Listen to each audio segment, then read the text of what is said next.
Rudolph the Red-Nosed Reindeer.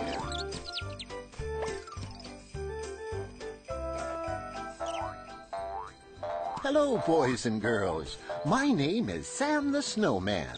I'm going to tell you how Christmas was almost canceled one year, and how a little reindeer with a shiny red nose saved the day. It all began in Christmas Town at the North Pole.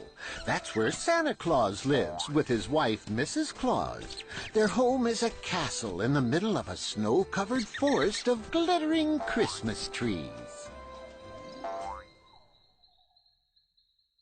Every Christmas, Santa delivers toys to good little girls and boys. And every Christmas, little reindeer dream of becoming part of Santa's team when they grow up. Donner, one of Santa's reindeer, hoped his newborn son Rudolph would follow in his hoofsteps. But when Rudolph's nose began to glow, Donner cried, "He has a shiny nose! I'd even say it glows!" Just then, Santa arrived to meet the new reindeer. When he saw Rudolph's bright red nose glowing, he said, "Let's hope it stops if he wants to make the sleigh team someday." And off he went. "We'll just have to hide Rudolph's shiny nose so that he looks like all the other little deer," said Donner as he covered Rudolph's nose with mud. Rudolph was very unhappy, but he kept his nose hidden as well as he could. Later at the reindeer games, Rudolph met a pretty doe named Clarice. She was there to watch the young reindeer practice their flying. Rudolph was shy, but he asked if he could walk her home after the games. Clarice agreed and said, "I think you're cute." That made Rudolph so happy that he flew high in the sky on his very first try. Santa and Comet, the flying coach, were amazed.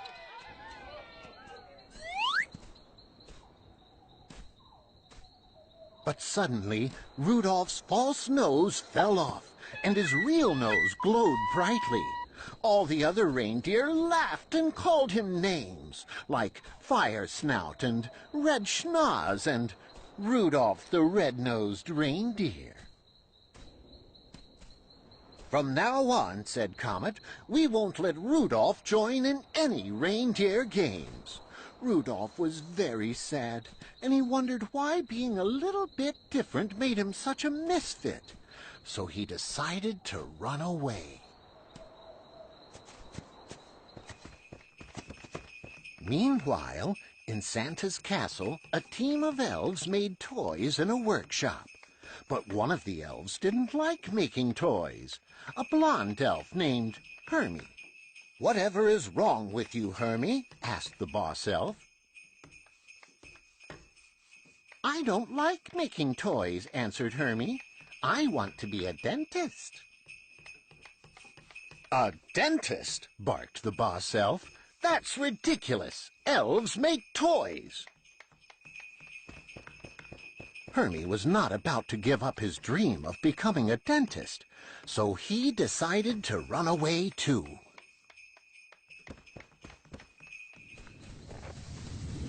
Soon the two misfits met and became good friends.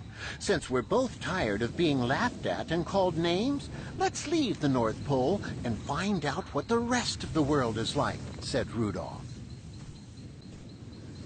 So off they went, looking forward to new adventures, but knowing they had to beware of the abominable snow monster of the north. The monster was mean and nasty and hated everything about Christmas. "Cover your nose," Hermie said to Rudolph, and they heard the abominable snow monster's horrible roar.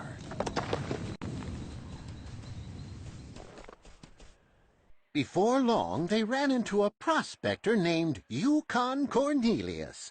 "This land is rich in silver and gold," he said. Yukon was an unusual character, but he had a good heart and offered to give Rudolph and Hermie a ride on his sled.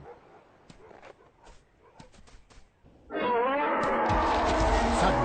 the abominable snow monster spotted the friends and started to chase them. "We're trapped!" cried Rudolph. "My nose is giving us away!" Luckily, Yukon knew the terrible creature's weakness. "The abominable snow monster sinks in water," Yukon said as he quickly chipped away at the ice.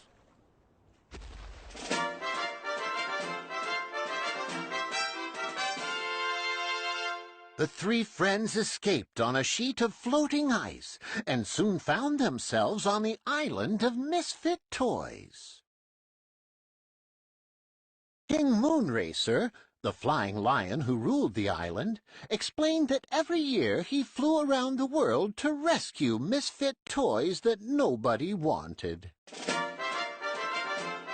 Each toy was free to live on the island of misfit toys until some child decided to adopt it, because no toy could be truly happy until a boy or girl loved it.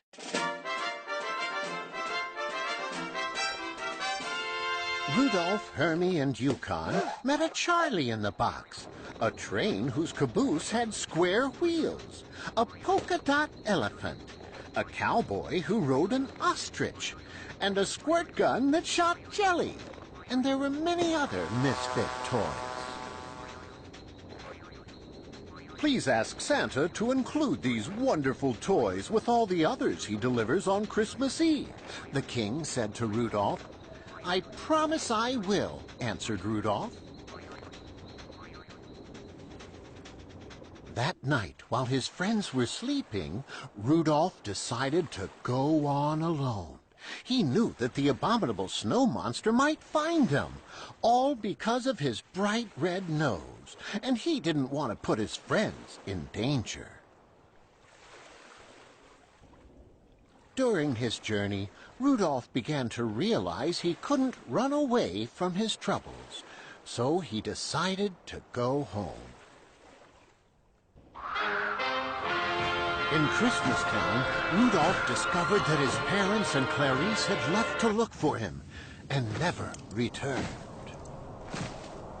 The little reindeer knew just where to find them, in the abominable snow monster's cave. "Put her down!" cried Rudolph as he tried to rescue Clarice, but then he was captured too. In the nick of time, Yukon and Hermie arrived with a plan. They knew that abominable snow monsters love pork dinners. So while Hermie pretended to be a pig and oinked loudly, Yukon climbed above the entrance to the cave. When the monster came out, Yukon dropped a big chunk of ice on his head. That knocked out the abominable snow monster. And Hermie finished the job by pulling out all of the creature's terrible teeth. Rudolph and his friends returned to Christmastown. Everyone realized they had been a little hard on the two misfits and welcomed them back. At first, everyone was afraid of the abominable snow monster. But Yukon assured them that he was now as tame as a kitten, and that his real name was Bumble. Everyone was relieved, and gave Bumble the job of placing the stars on top of all the tall Christmas trees. Rudolph described his adventures and told Santa about the island of misfit toys. Santa promised he would deliver all the misfit toys to deserving girls and boys. But there was terrible news. A great blizzard was raging all over the world. "I'm afraid," said Santa to Mrs. Claus, "that we'll just have to cancel Christmas this year." "Oh, no," said Mrs. Claus. "Think of all those disappointed little girls and boys with no presents on Christmas morning." On Christmas Eve, the weather was no better, and there was no relief in sight. Suddenly, Rudolph's nose started to glow. Santa shielded his eyes and smiled. "That nose of yours," Santa said to Rudolph. "That beautiful, wonderful nose." "Rudolph, with your nose so bright, won't you guide my sleigh tonight?" asked Santa. "I'd be proud to, Santa," answered Rudolph. Everyone cheered. Even though the blizzard continued to howl, the elves got Santa's sleigh ready for takeoff. Santa put on his red suit. Rudolph and the other reindeer were harnessed with care, and Santa's sleigh was filled to the very top with toys.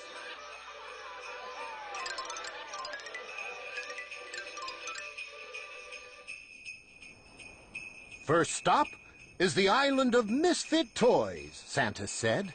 "Ready, Rudolph?" "Ready, Santa," Rudolph said, and his nose glowed as bright as a beacon in the night. "Up, up, and away!" called Santa. Off they flew into the dark sky to deliver toys to girls and boys, with Rudolph's shining nose guiding the way. And Rudolph went down in history as the most famous reindeer of all. You'll go down in history.